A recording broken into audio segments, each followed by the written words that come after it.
Hi friends. ఏ రంగంలోనైనా విజయాలు సాధించాలంటే రెండు ప్రధానమని నాకు అనిపిస్తుంది. ఒకటి నడక, రెండు పడక. ఇప్పుడు ఆ రెండు కరువవుతున్నాయి.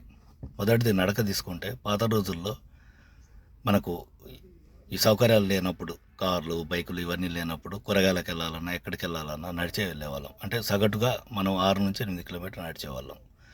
ఇప్పుడు అది అన్ని కార్లు, బైకులు, సైకిలు ఇవన్నీ ఉండడం వల్ల అవి కరువైపోతున్నాయి.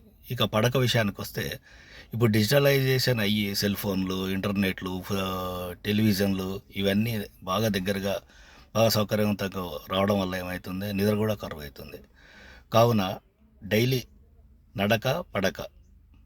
నడక ఒక 5 to 6 కిలోమీటర్స్ ఒక 1 అవర్, పడక ఒక 7 to 8 అవర్స్, 6 to 7 అవర్స్, ఎంతో కొంత పర్ఫెక్ట్గా ఈ రెండు సక్రమంగా జరిగితే మన విజయాలు సాధించడానికి, మనం ముఖ్యంగా ఆరోగ్యంగా ఉండడానికి, విజయాలు సాధించడానికి దోహదపడతాయి అని అనుకుంటున్నాను.